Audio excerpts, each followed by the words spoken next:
American Novels.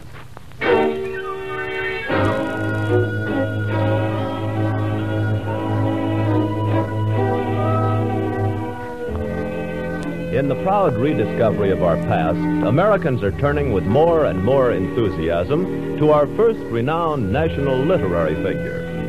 The New York in which he was born in 1783 furnished an inexhaustible treasury for the freshness and excitement of his writings, as well as for the enjoyment of all who were to read him. NBC's University of the Air brings you one of his beloved stories as narrated by the author under his pseudonym of Dietrich Knickerbocker.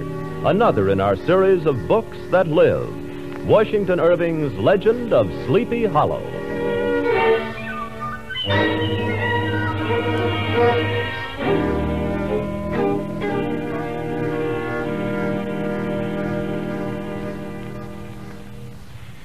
In the bosom of one of those spacious coves which indent the shore of the Hudson, there lies a small rural port by the name of Tarrytown. It is of particular interest this week because Tarrytown is the focus of attention as America's model community for United Nations Week. Not far from this village, perhaps about 2 miles, there's a little valley among high hills, which is one of the quietest places in the world. From the listless repose of the place, this sequestered glen has long been known by the name of Sleepy Hollow.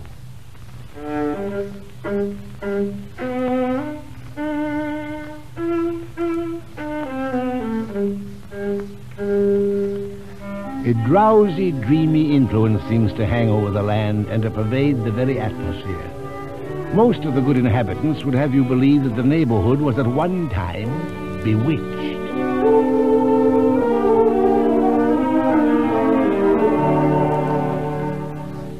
Aye, bewitched. Bewitched as sure as I'm sitting here by my spinning wheel. Long before this country was discovered by Master Hendrick Hudson, an old Indian chief, a wizard he was, held his secret communings with the spirits in this very spot of land. And his spirit still haunts the place.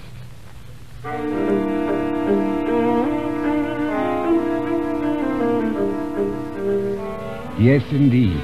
The whole neighborhood abounds with local tales, haunted spots and twilight superstitions. But this is one specter who seemed the commander-in-chief of this region, the apparition of a figure on horseback without a head. And woe be to those of ye who would scoff at him. He is as real as the living who ride the hills by day. It is the ghost of a Hessian trooper whose head was carried away by a cannonball during a revolutionary battle. And in the gloom of night he rides along on the wings of the wind in search of his head. There's not a soul within this valley who does not know and fear him. The Headless Horseman. Aye, the Headless Horseman.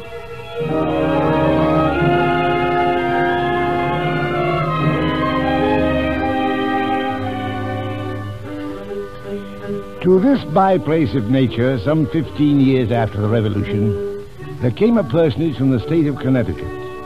He was tall and lank, with narrow shoulders and hands that dangled a mile out of his sleeves.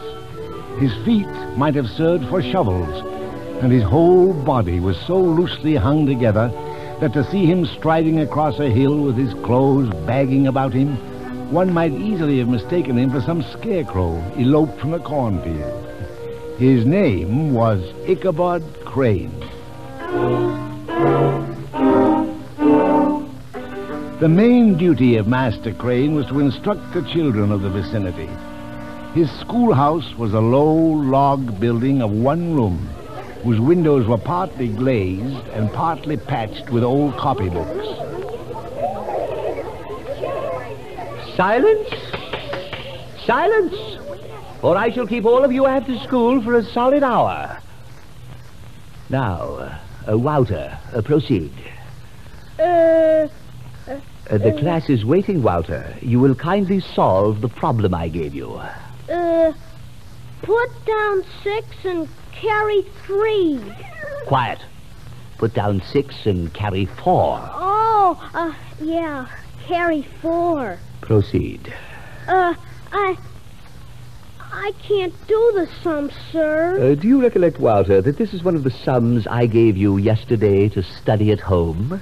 Yes, sir. Perhaps you need something stronger than word of mouth to teach you your sums. No, sir. I'll learn them. Please. Idleness is a vicious sin.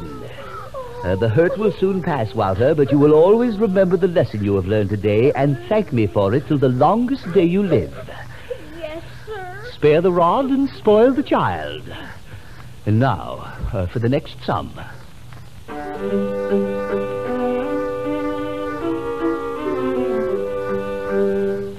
The lordly sway with which he ruled in his little empire, the school, was only one facet of Ichabod's nature, however.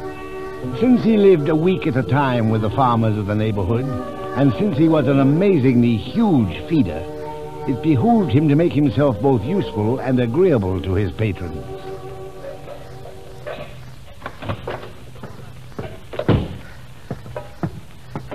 I think I have that fence tolerably well mended, Mistress Van Ritter. I'm obliged to you, Master Crane. And my husband wonders if you'd be so kind as to take the horses to water. Horses to water, right away.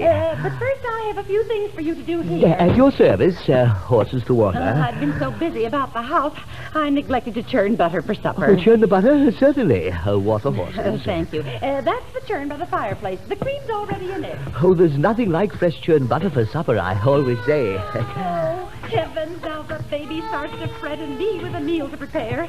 It wants to get out of its crib.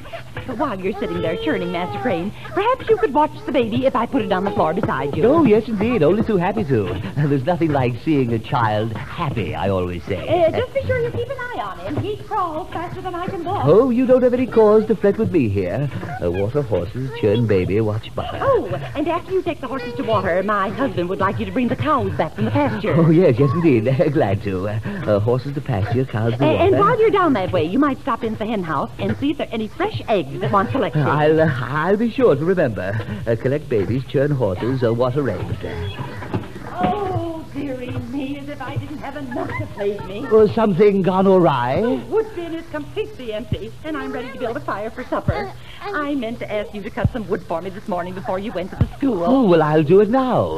Chop eggs, water baby, a baby to wood, and churn the cows. He's upstairs. Oh, my, oh, my. There, all safe. Oh, but what a frightening it gave me. A whole churn might have been spilled. You mustn't take your eyes off him for a minute, Master Crane. Yes, Mistress Van Ritter, I should have remembered.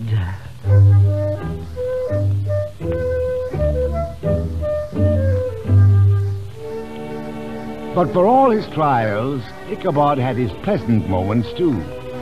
The schoolmaster is generally a man of some importance in the female circle of a rural neighborhood, and Ichabod particularly was esteemed by the women as a man of great erudition, for he had read several books quite through, and was a perfect master of Cotton Mather's History of New England Witchcraft, in which, by the way, he most firmly believed.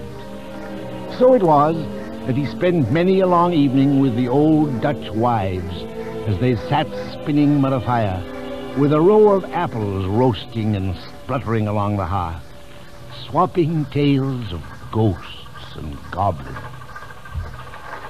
And on this night I'm telling you of, Master Crane, just as I left the deathbed of Mistress and walked out into the midnight air, I looked up to the sky. There was a strange sort of breeze, cold and wet, and I wondered what it caused it. Yes? I looked toward the sky, and there I saw a white object floating upward. I watched until it was completely out of sight, until she had vanished into heaven. It was her soul. Aye, her soul. That I am sure of. I remember the time well, Mistress Van Winkle. You told me of it the very next morning. Oh, 'tis a wondrous thing, to be sure. It brings to my mind a somewhat similar experience I once had in my native state of Connecticut. Oh, Tell us about it. I do, Master Crane. I was traveling from one village to another late at night when I came upon a house. Aye, the fates were with you. It was a lonely, completely abandoned place, but I was glad of any roof at that point. I had a terrible time getting my horse up to the house. He balked and neighed in a terrible manner. He knew. He knew. Aye, mistress, it was a haunted house. There was the sound of a ghostly fiddle that filled the air. And now and then I heard snatches of crazy laughter and footsteps up and down the creaking stairs, though no one was even to be seen. I called out, "Is anyone here?" But I got not an answer. What a brave man you were. To call to a ghost. Well, there's really nothing to be feared from the dead. Then I searched the house. But not a soul did I find, though the footsteps accompanied me wherever I went. Finally, the rain ceased.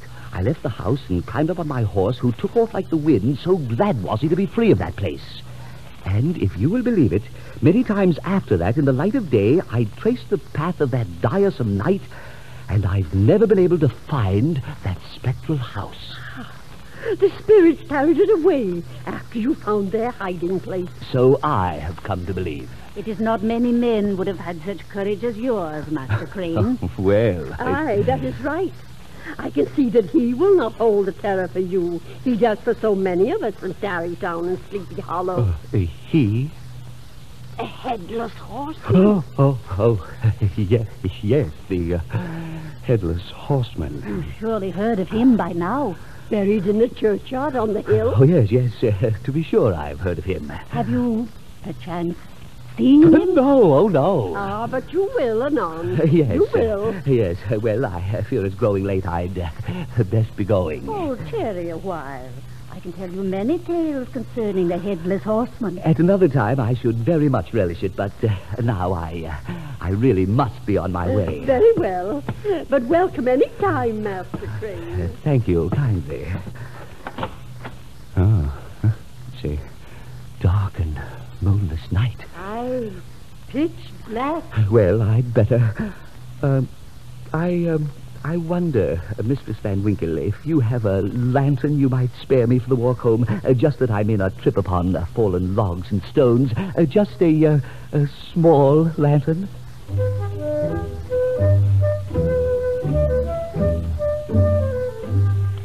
The return of daylight, however, put an end to these terrors of the dark and all its evils, and Ichabod would have passed a pleasant life of it if his path had not been crossed by a being that causes more perplexity to mortal man than ghosts, goblins, and the whole race of witches put together.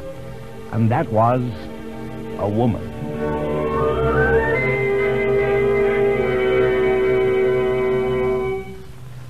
She was Katrina Van Tassel. In addition to his other vocations, Ichabod was the singing master of the neighborhood. Among the musical disciples who assembled one evening each week was Katrina, a fresh, blooming lass of 18, who delighted in collecting the hearts of men as some women collect thimbles and teacups.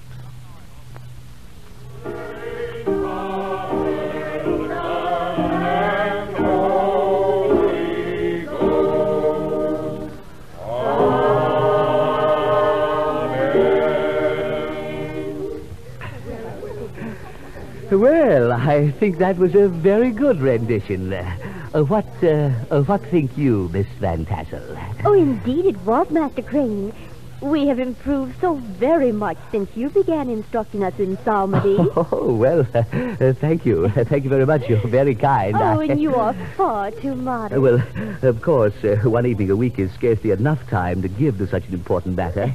I mean, that is with someone like you in particular, whose voice is by far the loveliest in the countryside. Oh, Master Crane, I fear you're trying to turn my head with such compliments. Oh, but I assure you every word of it comes from my heart. And if I could but practice with you a bit at some other times, it would be a great help to our choir in general, because you would progress so markedly. But how could such a thing be managed? Well, the thought just now occurs to me that I might, that is, if your good parents would not object, I might perhaps call upon you at your home now and then of an evening and practice with you there. Oh, I couldn't think of taking so much of your valuable time, Master Crane. I assure you I would consider it an honor, a very true honor, and it's for the greater good of the choir. Very well, Master Crane. You may come then. For the greater good of the choir.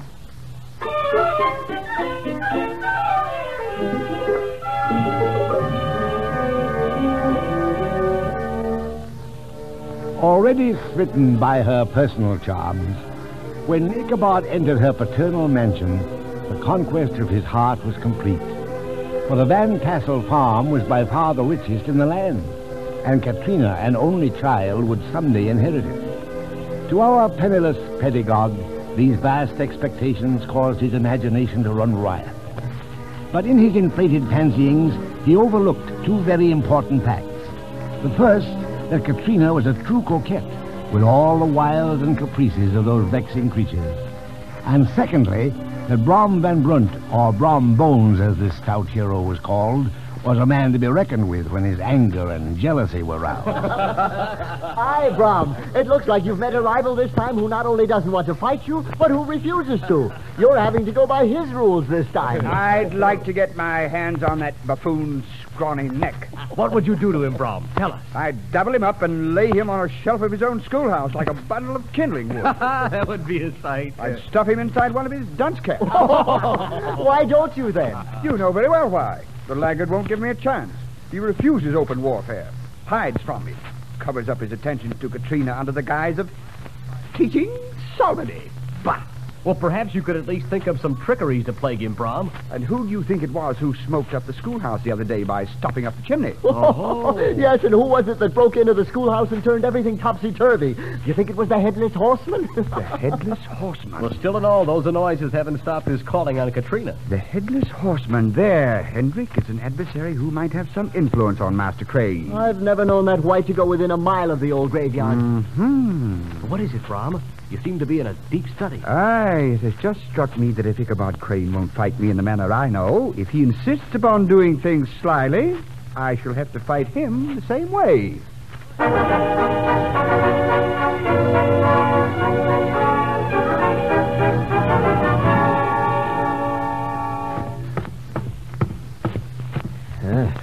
Well, Master Crane, your hair is unusually well combed this evening.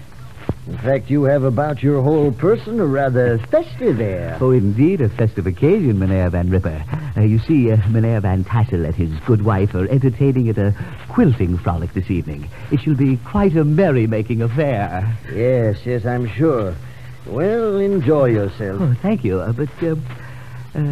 Mynheer, No? I never like to ask favors of those who are so kind as to house me, but I wondered, in this particular instance, if you would be so good as to make me the loan of your horse for the evening. Gunpowder? Oh, that is, of course, if you're not planning to use him. All right. But remember, Gunpowder's just a plow horse, and an old one at that. Oh, I shall be more considerate of him than you can imagine. All right, take him. Oh, I can't tell you how grateful I am.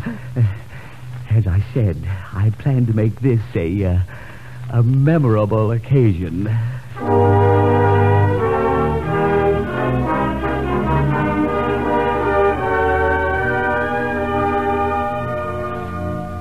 As ill luck would have it, Ichabod had to tie his gaunt and shaggy horse next to Daredevil, the favorite steed of Brom Bones, a creature who, like his master, was full of mettle and mischief.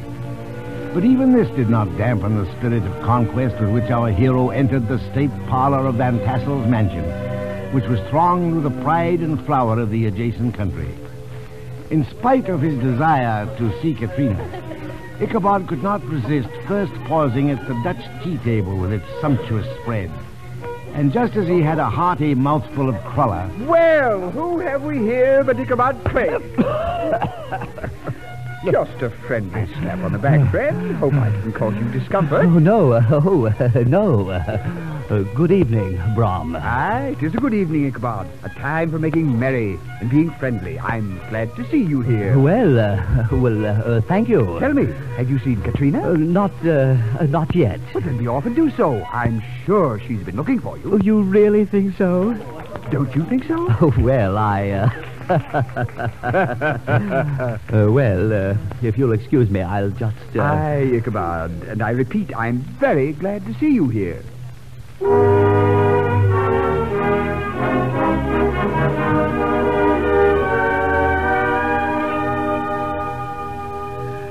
Katrina, in truth, you were the flower of all the lasses here. Oh, Ichabod, you must not flatter me so. Oh, but Katrina, I'm most sincere. Everything I say to you is spoken with the greatest of honesty and feeling. Oh, I must ask that you excuse me. My mother is beckoning to me from the other room. Oh, so many people demanding her attention, I scarcely have a word with her. Oh, but that's not her fault. By chance, she'll come.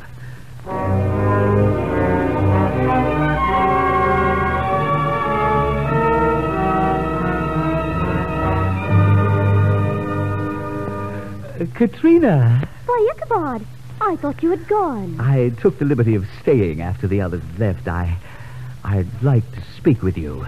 Very well. What is it? I thought, that is, couldn't we perhaps go out to the arbor or by the well? It's turned quite chill out. I'd rather stay inside. Oh, but it... You may say whatever it is here. Well, it wasn't so much something to say as to ask. Then ask me. Oh, well, I'd like to speak to your father. I thought you wanted to speak to me. Oh, yes, but that is, I would like to speak to your father about you. I'd like to ask for your hand. My hand? In marriage. In marriage? In marriage? Marriage?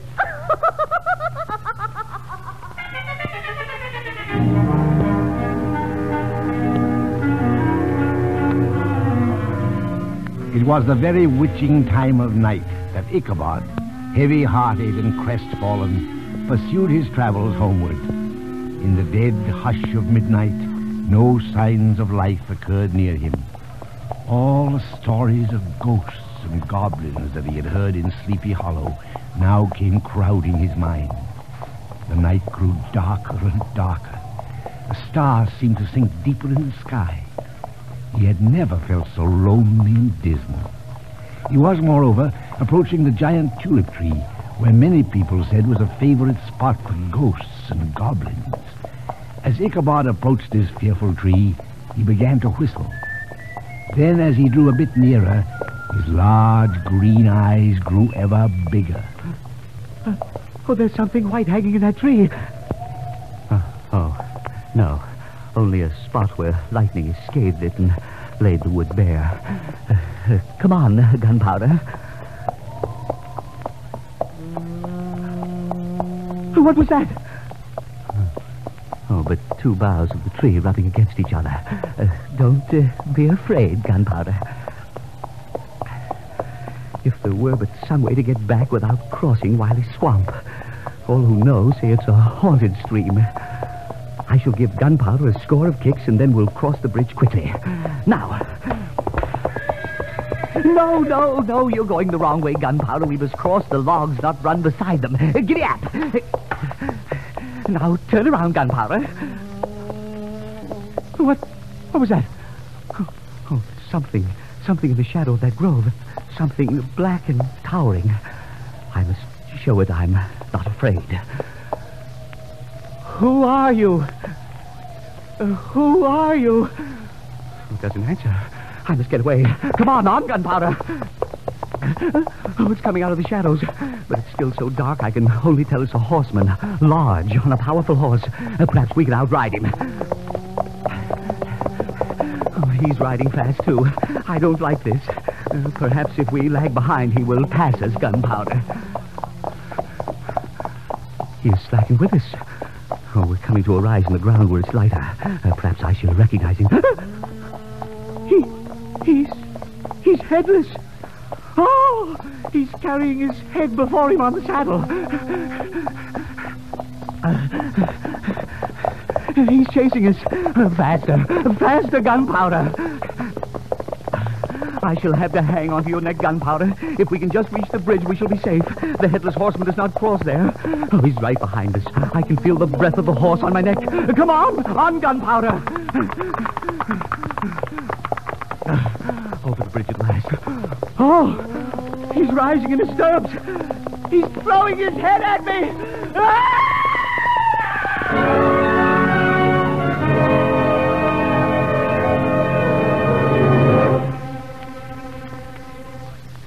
And it was right here by the bridge that I found his hat and the shattered pumpkin. It seemed the pumpkin had been thrown from some distance. Oh, dear, dear. I found my horse, Gunpowder, outside my gate the next morning. There was no sign of Master Crane at breakfast, nor the dinner hour. The boys assembled at school that day, but he never appeared. And he hasn't been seen nor heard from since. How I shall miss him. He could recount so many tales of his bravery among ghosts and goblins.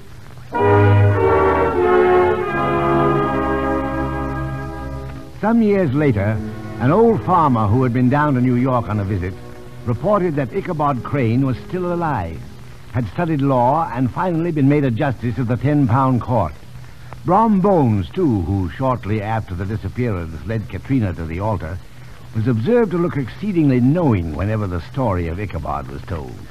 And he always burst into a hearty laugh at the mention of the pumpkin, which led some to suspect he knew more than he chose to tell.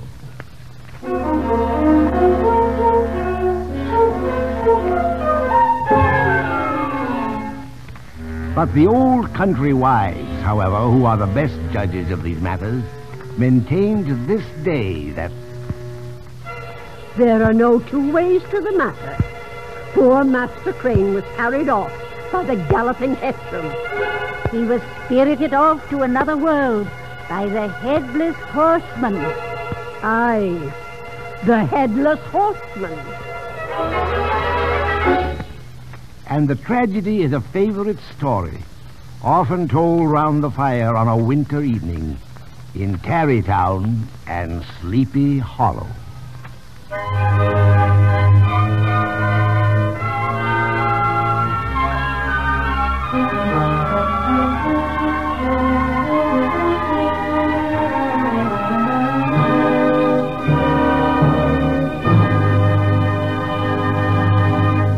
The Legend of Sleepy Hollow by Washington Irving is one of America's novels, brought to you each week by the NBC University of the Air. Listen next week to a radio version of Little Women by Louisa May Alcott. And remember that there's a world of entertainment and information to be found in your local public library. Many American novels in the 1947 summer series are included in the useful handbook of the World's Great Novels, which you may obtain by sending 25 cents to World's Great Novels, Post Office Box 30, Station J, New York 27, New York. That's Post Office Box 30, Station J, New York 27. The Legend of Sleepy Hollow was adapted for radio by Agnes Eckhart. The music was composed by Emil Soderstrom, and the orchestra was directed by Bernard Berquist. The entire production was under the direction of Herbert Latow. Ichabod Crane was played by Don Gallagher, Maury Copeland played Brom Bones, Elmira Ressler played Katrina. The narrator was Philip Lord, Viola Berwick was Mistress Van Ritter. The wives were Hilda Graham and Alma Platts. Others were Stuart Sklam, George Kluge, and Charles Mumford. This is Don Eldred. This program comes to you from Chicago and is a presentation of the National Broadcasting Company and its affiliated independent stations. This is NBC, the National Broadcasting Company.